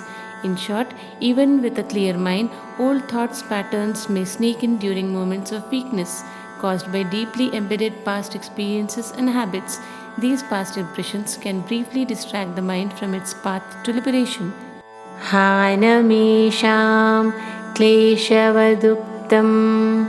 This sutra explains that the distractions or disturbances that arise due to past impressions are removed in the same way as kleshas. Through consistent practice of awareness, discrimination, and self-discipline, one can eliminate these distractions, just like overcoming afflictions that cloud the mind. In short, the way to remove distractions that come from past habits is the same as how we overcome mental afflictions, through awareness, focus, and discipline. This clears the path toward mental clarity and freedom. Prasankhyanepyakusidasya sarvatha vivekakhyaterdharmameghas samadhi. This sutra describes the highest state of meditation, Dharma Megha Samadhi. It is reached when a person remains undisturbed by anything, even by profound knowledge. At this point, perfect discrimination between the true self and the material world is fully realized. In this state, the mind is completely absorbed in righteousness and all mental afflictions are dissolved. In short, when a person achieves perfect wisdom and is unaffected by worldly or intellectual distractions, they enter Dharma Megha Samadhi, the highest state of meditation, where only pure awareness and truth remain. Tatha klesha karma nivrittihi. This sutra explains that once the highest state of meditation is attained, all mental afflictions and the effects of past actions are eliminated. The practitioner becomes free from the cycles of sufferings and the consequences of previous actions. This marks the complete purification of the mind and the end of all attachments. In short, after reaching the highest state of meditation, all mental suffering and the effects of past actions are completely removed, leading to ultimate freedom and peace. Tada sarvavarnamalapetasya Jnanasyanantyajyeyamalpam. This sutra explains that once all the impurities and mental obstacles are removed, the mind is completely pure and free. In this state, knowledge becomes boundless, as the mind can fully access all truths. As a result, there is very little left to be known, because the person has reached a state of near total understanding of existence. In short, when the mind is free from impurities, knowledge becomes limitless. At this stage, there is very little left to learn, as most of the universe truths are already understood. Tata kritarthanam parinamakkramasamaptirgunanam. This sutra explains that after reaching the state of ultimate realization, the three fundamental qualities of nature complete their cycle of change. These qualities, which drive all transformations in the material world, no longer affect the individual because their purpose to facilitate growth and understanding has been fulfilled. The practitioner is now beyond the influence of these forces. In short, once the goal of self-realization is achieved, the natural forces stop their cycle of change, as their purpose has been completed, leading the individual to a state beyond worldly influences. Kshana pratiyogi parinamaparanta nirgrahya kramaha. This sutra explains that every moment is a part of the sequence of changes, and each moment leads to a transformation. These changes can be understood only at the end of the process, when the final transformation reveals the entire sequence.